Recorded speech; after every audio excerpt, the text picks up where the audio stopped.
নমস্কাৰ বন্ধুসকল স্বাগতম জনাইছো অন্য এটা গুৰুত্বপূৰ্ণ ভিডিঅ'লৈ এই ভিডিঅ'টোত আজি আমি আলোচনা কৰিম HS first year history common MCQ for 2025 final exam এই ভিডিঅ'টোত আমি যিমানবোৰ এমচিকিউবোৰ আলোচনা কৰিম সকলোবোৰ কিন্তু most important multiple choice question আৰু তোমালোকৰ গোটেইকেইটা চেপ্টাৰৰ পৰা গোটেইবোৰ এমচিকিউ যিমানবোৰ ইম্পৰ্টেন্ট আছে সকলোবোৰ আলোচনা কৰিম অলৰেডি পাৰ্ট 1 ভিডিঅ' বনাইছিলো পাৰ্ট 1 ভিডিঅ'টো আমি বহুতকেইটা এমচিকিউৰ কথা আলোচনা কৰিছিলো যদি তোমালোকে ভিডিঅ'টো চোৱা নাই ডেসক্ৰিপচনত লিংক থাকিব তোমালোকে ভিডিঅ'টো চাই ল'বা যদি প্ৰথমবাৰ চেনেললৈ ভিজিট কৰিছা তেতিয়াহ'লে চেনেলটো সাবস্ক্ৰাইব কৰি বেল আইকনটো প্ৰেছ কৰি অল কৰি ল'বা আমি আৰম্ভ কৰো কোৱেশ্চন নম্বৰ 1 টো চোৱা কলম্বাছে কিমান চনত আমেৰিকাত ভৰি দিছিল অতিকৈ ইম্পৰ্টেন্ট প্ৰশ্ন কলম্বাছে কেতিয়া কিমান চনত আমেৰিকাত ভৰি দিছিল অথবা কেতিয়া আমেৰিকা আৱিষ্কাৰ কৰিছিল এনেকৈ প্ৰশ্নটো দিব পাৰে তোমালোকৰ উত্তৰটো সেমে হ'ব অপচন কিটা চোৱা 1495 চনত 1512 চনত 1492 চনত 1300 চনত ইয়াৰ শুদ্ধ উত্তৰটো হৈছে গ নম্বৰটো 1492 চনত মনত ৰাখিবা কলম্বাছে আমেৰিকাত কেতিয়া ভৰি দিছিল অথবা আমেৰিকা কেতিয়া আৱিষ্কাৰ কৰিছিল 1492 চনত নেক্সট কুৱেশ্চন নম্বৰ 2 টো চোৱা ফ্লোৰেন্সত বিশ্ববিদ্যালয় স্থাপন হৈছিল দেশ কেতিয়া স্থাপন হৈছিল অপচন কিটা তোমালোকে চাই ল'ব পাৰা 1390 চনত 1492 1349 চনত 1512 চনত ইয়াৰ শুদ্ধ উত্তৰটো হৈছে মনত ৰাখিবা ফ্লোৰেন্সত বিশ্ববিদ্যালয় স্থাপন হৈছিল 1349 চনত ওকে নেক্সট কুৱেশ্চন নম্বৰ 3 টো চোৱা পৃথিৱীখন সূৰ্যৰ চাৰিওফালে ঘূৰে বুলি প্ৰথমে কোনে প্ৰমাণ কৰিছিল এই প্ৰশ্নটো অতিকৈ ইম্পৰ্টেন্ট প্ৰশ্ন হয় এই বছৰ অহাৰ বহুখিনি সম্ভাৱনা আছে পৃথিৱীখন সূৰ্যৰ চাৰিওফালে ঘূৰে বুলি প্ৰথমে কোনে প্ৰমাণ কৰিছিল অপচন কিটা চাই লোৱা বিখ্যাত গেলিলিও বিখ্যাত আইজাক নিউটন বিখ্যাত গ্ৰাহাম বেল বিখ্যাত ইবন সিনা ইয়াৰ শুদ্ধ উত্তৰটো হৈছে অপচন নম্বৰ ক টো বিখ্যাত গেলিলিও মনত ৰাখিবা গেলিলিওৱে প্ৰথমতে প্ৰমাণ কৰিছিল যে পৃথিৱীখন সূৰ্যৰ চাৰিওফালে ঘূৰে বুলি নেক্সট কুৱেশ্চন নম্বৰ 4 টো চোৱা ইবন সিনা আছিল ডেছ ইবন সিনা কোন আছিল অপচন কিটা চোৱা এগৰাকী চিকিৎসক আছিল এগৰাকী চিত্ৰশিল্পী আছিল এগৰাকী শিক্ষক আছিল এগৰাকী কবি আছিল ইয়াৰ শুদ্ধ উত্তৰটো হৈছে অপচন নম্বৰ ক টো এগৰাকী চিকিৎসক আছিল মনত ৰাখিবা ইবন সিনা কোন আছিল এগৰাকী চিকিৎসক আছিল নেক্সট কুৱেশ্চন নম্বৰ 5 টো চোৱা মধ্যযুগ বুলিলে কোনখিনি সময় কোৱা হয় অতিকৈ ইম্পৰ্টেন্ট প্ৰশ্ন হয় মধ্যযুগৰ কথা অলৰেডি আগৰ বছৰটো আহিছিল এবাৰ এমসিকিউটো অহাৰ বহুখিনি সম্ভাৱনা আছে মধ্যযুগ বুলিলে কোনখিনি সময় কোৱা হয় অপচন কিটা চোৱা পঞ্চমৰ পৰা চতুৰ্থ ষষ্ঠৰ পৰা 19 12ৰ পৰা 18 14ৰ পৰা তৃতীয় ইয়াৰ শুদ্ধ উত্তৰটো হৈছে অপচন নম্বৰ ক টো হ'ব পঞ্চমৰ পৰা চতুৰ্থ 10 শতিকাৰ মাজৰ ভাগখিনিকে মধ্যযুগ বুলি কোৱা হয় মনত ৰাখিবা মধ্যযুগ কোনখিনিত কোৱা হয় পঞ্চমৰ পৰা চতুৰ্থ শতিকাৰ যি মাজৰ ভাগখিনি আছিল এই ভাগখিনিকে মধ্যযুগ বুলি কোৱা হয় নেক্সট কুৱেশ্চন নম্বৰ 6 টো চোৱা জিঅ'ত আছিল ডেছ জিঅ'ত কোন আছিল এগৰাকী সফল শিল্পী এগৰাকী সফল নাট্যকাৰ এগৰাকী সফল কবি এগৰাকী সফল চিত্ৰশিল্পী ইয়াৰ শুদ্ধ উত্তৰটো হৈছে জিঅ'ত আছিল এগৰাকী সফল শিল্পী মনত ৰাখিবা জিঅ'ত কোন আছিল এগৰাকী সফল শিল্পী নেক্সট কুৱেশ্চন নম্বৰ 7 টো চোৱা আৰব ভাষাত এৰিষ্টটলক কি বুলি কোৱা হৈছিল অতিকৈ ইম্পৰ্টেন্ট প্ৰশ্ন হয় এৰিষ্টটলৰ কথা আহে আৰু আৰব ভাষাত এৰিষ্টটলক কি কৈছিল এই প্ৰশ্নটো কিন্তু অলৰেডি আগৰ বছৰ 1 মাৰ্কৰ কাৰণে আহিছিল অপচন কিটা চোৱা আৰিষ্টু অৰিষ্টু আষ্টুৰ ৰিষ্টু তো বহুত কিটা অপচন দিছে ইয়াৰ ভিতৰত শুদ্ধ উত্তৰটো হৈছে মনত ৰাখিবা আৰিষ্টু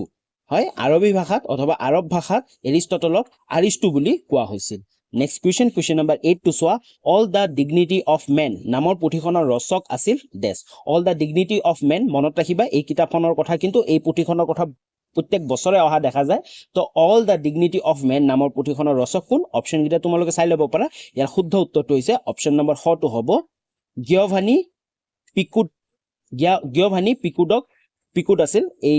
all the dignity of man নামৰ পুথিখনৰ ৰচক মনত ৰাখিবা নেক্সট কুৱেশ্চন নম্বৰ 9 টো চোৱা পণ্ডিতসকলৰ মতে আধুনিক যুগ কেতিয়াৰ পৰা আৰম্ভ হয় এই প্ৰশ্নটো অতিকৈ ইম্পৰ্টেন্ট প্ৰশ্ন হয় তো পণ্ডিতসকলৰ মতে আধুনিক যুগ কেতিয়াৰ পৰা আৰম্ভ হয় অপচন কিটা তোমালোকে চোৱা 16 শতিকাৰ পৰা 15 শতিকাৰ পৰা প্ৰথম শতিকাৰ পৰা তৃতীয় শতিকাৰ পৰা ইয়াৰ শুদ্ধ উত্তৰটো হৈছে অপচন নম্বৰ খ টো হ'ব 15 শতিকাৰ পৰা পণ্ডিতসকলৰ মতে আধুনিক যুগ আৰম্ভ হোৱা বুলি কোৱা হয় নেক্সট কুৱেশ্চন নম্বৰ 10 টো চোৱা দা প্ৰিন্স নামৰ পুথিখন কোনে লিখিছিল অতিকৈ ইম্পৰ্টেন্ট যিমানবোৰ পুথিৰ কথা আছে প্ৰতিটো পুথিৰ কথাই তোমালোকে ভালকে চাই যোৱা এই গোটেইকেইটা দুইটা ভিডিঅ'তে এমসিকিউ প্ৰত্যেকটো পুথিৰ কথা কোনে লিখিছিল কিমান চনত গোটেইখিনি আছে তো এক্সামত পুথিৰ কথা এটা হলো না এটা নহলে দুটা হলেও প্ৰশ্ন আহিব দা প্ৰিন্স নামৰ পুথিখন কোনে লিখিছিল অপচন কিটা চাই ল'ব পাৰা তোমালোকে ইয়াৰ শুদ্ধ উত্তৰটো হৈছে অপচন নম্বৰ ক টো মেকিয়াভেলিয়ে লিখিছিল নামটো মনত ৰাখিবা দা প্ৰিন্স নামৰ পুথিখন মেকিয়াভেলিয়ে লিখিছিল নেক্সট কুৱেশ্চন নম্বৰ 11 টো চোৱা the civilization of the renaissance in Italy নামৰ গ্ৰন্থখন স্থাপন কৰা হৈছিল দেশত কেতিয়া এই গ্ৰন্থখন স্থাপন কৰা হৈছিল অথবা প্ৰকাশ কৰা হৈছিল অপচন কেইটা চাই লোৱা 1450 চনত 1826 1834 চনত 1860 চনত ইয়াৰ শুদ্ধ উত্তৰটো হৈছে অপচন নম্বৰ ঘ টু 1860 চনত মনত ৰাখিবা the civilization of renaissance in Italy নামৰ গ্ৰন্থখন কেতিয়া স্থাপন অথবা প্ৰকাশ কৰা হৈছিল 1860 চনত প্ৰকাশ কৰা হৈছিল নেক্সট কোৱেশ্চন আগবঢ়াৰ আগতে যদি ভিডিঅটো লাইক কৰা নাই তেতিয়া হলে ভিডিঅটো এটা লাইক কৰি দিয়া আৰু লগতে চেনেলটো সাবস্ক্ৰাইব কৰি বেল আইকনটো প্ৰেছ কৰি অল কৰি লোৱা আমি আৰু কেইটামানহে সাবস্ক্ৰাইবাৰ লাগে 7000 সাবস্ক্ৰাইবাৰ কমপ্লিট কৰিবৰ কাৰণে তো আশা কৰো সকলোৱে চেনেলটো সাবস্ক্ৰাইব কৰি বেল আইকনটো প্ৰেছ কৰি ৰাখিব যাতে নেক্সট ভিডিঅ'বোৰৰ নটিফিকেশন তোমালোকে পাই থাকিবা আৰু আগন্তুক তোমালোকৰ যিমানবোৰ এক্সাম আছে তাৰ বাবেও তোমালোকে ইম্পৰ্টেন্ট কোৱেশ্চন আনসাৰবোৰ অথবা এমসিকিউবোৰ পাই থাকিবা এই চেনেলটো তো তোমালোকে ডেসক্ৰিপচনত টেলিগ্ৰাম চেনেল লিংক আছে টেলিগ্ৰাম চেনেলতো জয়েন হৈ ল'ব পাৰিবা তাত তোমালোকে পিডিএফৰ পৰা ধৰি বিভিন্ন ধৰণৰ ইনফৰমেশনবোৰ পাই থাকিবা আৰু তোমালোকৰ কিবা খুদিব থাকিলে ইনষ্টাগ্ৰামৰ লিংক আছে তোমালোকে ফলো কৰি মেছেজ দিব পাৰা নেক্সট কোৱেশ্চন লাগবাহো কোৱেশ্চন নম্বৰ 12 টু চোৱা আমেৰিকাই স্বাধীনতা লাভ কৰিছিল দেশত আমেৰিকাই স্বাধীনতা কেতিয়া লাভ কৰিছিল অপচন কেইটা তোমালোকে চাই ল'ব পাৰা ইয়াৰ শুদ্ধ উত্তৰটো হৈছে অপচন নম্বৰ গ টু 1776 চনত আমেৰিকাই স্বাধীনতা লাভ কৰিছিল নেক্সট কোৱেশ্চন নম্বৰ 13 টু চোৱা টলেমিৰ ভূগোল বিষয়ক কিতাপখন প্ৰকাশ পাইছিল দেশত টলেমিৰ যি ভূগোল বিষয়ক কিতাপখন আছিল অতিকৈ ইম্পৰ্টেন্ট কিতাপ হয় এটা গুৰুত্বপূৰ্ণ কিতাপ হয় তো এই কিতাপখন কেতিয়া প্ৰকাশ পাইছিল সন কিটা তোমালোকে চাই ল'ব পাৰা ইয়াৰ শুদ্ধ অপচন যোনটো হৈছে সেইটো হৈছে ক নম্বৰ 1477 খ্ৰীষ্টাব্দত প্ৰকাশ পাইছিল টলেমিৰ ভূগোল বিষয়ক কিতাপখন নেক্সট কোৱেশ্চন নম্বৰ 14 টু চোৱা ইনকা সাম্ৰাজ্য ৰাজধানী আছিল দেশত যি ইনকা সাম্ৰাজ্য আছিল এই ইনকা সাম্ৰাজ্য ৰাজধানী ক'ত আছিল অপচন কেইটা তোমালোকে চাই ল'ব পাৰা ইয়াৰ শুদ্ধ উত্তৰটো হৈছে খ নম্বৰ কুস্কো ক'ত আছিল কুস্কোত আছিল ইনকা সাম্ৰাজ্যৰ ৰাজধানী নেক্সট কোৱেশ্চন নম্বৰ 15 টু চোৱা ব্ৰাজিলখন কোনে দখল কৰিছিল অতিকৈ ইম্পৰ্টেন্ট ব্ৰাজিলখন কোনে দখল কৰিছিল অপচন কেইটা চোৱা তুৰ্কীসকল পৰ্তুগীজসকল আহোমসকলে মোগলসকলে ইয়াৰ শুদ্ধ উত্তৰটো হৈছে খ নম্বৰটো পৰ্তুগীজ সকলে মনত ৰাখিবা ব্ৰাজিলখন পৰ্তুগীজ সকলে দখল কৰিছিল নেক্সট কোৱেশ্চন নম্বৰ 16 টু চোৱা পৃথিৱীৰ ভিতৰত বৃহত্তম নদীখনৰ নাম হ'ল দেশ অতিকৈ ইম্পৰ্টেন্ট আৰু গুৰুত্বপূৰ্ণ প্ৰশ্ন পৃথিৱীৰ ভিতৰত বৃহত্তম নদীখনৰ নাম হৈছে অপচন কেইটা চাই লোৱা ব্ৰাজিলৰ আমাজন নদী নীল নদী নাইজাৰ নদী ৰাইন নদী ইয়াৰ শুদ্ধ উত্তৰটো হৈছে অপচন নম্বৰ ক টু ব্ৰাজিলৰ আমাজন নদী মনত ৰাখিবা পৃথিৱীৰ ভিতৰত বৃহত্তম নদী যোনটো আছে সেইটো হৈছে ব্ৰাজিলৰ আমাজন নদী নেক্সট কোৱেশ্চন নম্বৰ 72 চোৱা ক্ৰিষ্টোফাৰ কলম্বাছে পশ্চিমলৈ সাগৰীয় যাত্ৰা আৰম্ভ কৰে দেশত ক্ৰিষ্টোফাৰ কলম্বাছে পশ্চিমলৈ সাগৰীয় যাত্ৰা কেতিয়া আৰম্ভ কৰিছিল চন কেইটা তোমালোকে চাই ল'ব পাৰা ইয়াৰ শুদ্ধ উত্তৰটো হৈছে গ নম্বৰ 1492 চনত মনত ৰাখিবা 1492 চনত ক্ৰিষ্টোফাৰ কলম্বাছে পশ্চিমলৈ সাগৰীয় যাত্ৰা আৰম্ভ কৰিছিল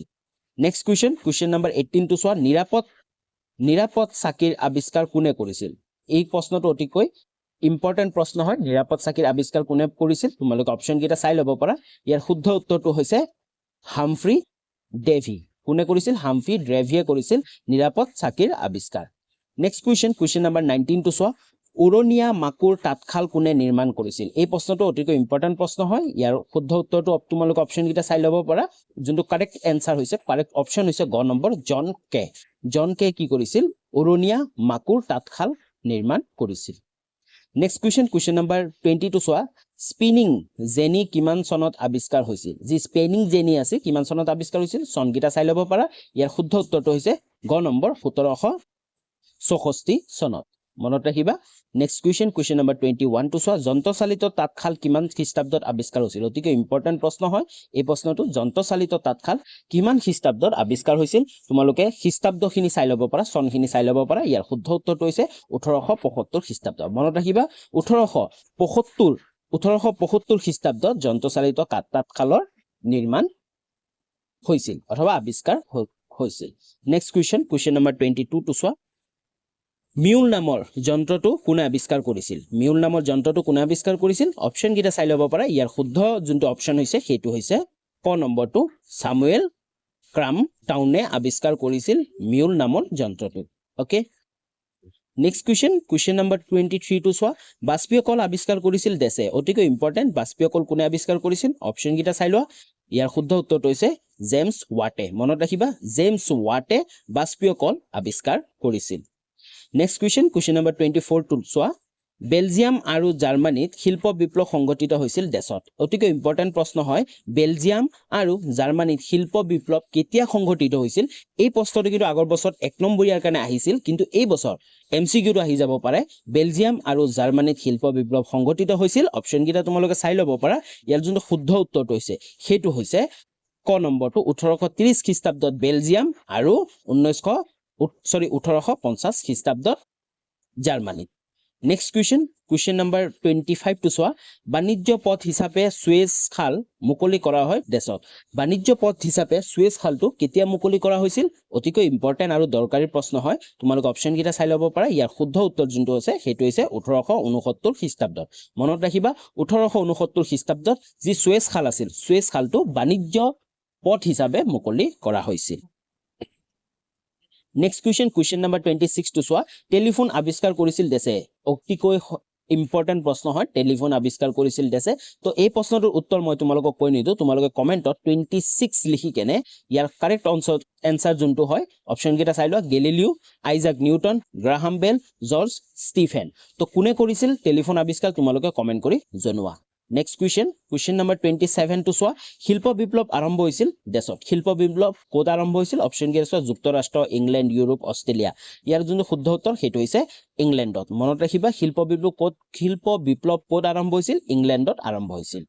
নেক্সট কুৱেশ্যন নম্বৰ 28 টো চোৱা ফৰাচী বিপ্লৱ আৰম্ভ হৈছিল দেশত ফৰাচী বিপ্লৱ কিমান চনত আৰম্ভ হৈছিল ডাইৰেক্ট এনেকৈ দিব পাৰে যে কিমান চনত ফৰাচী বিপ্লৱ আৰম্ভ হৈছিল অপচন কেইটা তোমালোকে চাই ল'ব পাৰা ইয়াৰ শুদ্ধ উত্তৰটো হৈছে অপচন নম্বৰ গ টো 1789 চনত ফৰাচী বিপ্লৱ আৰম্ভ হৈছিল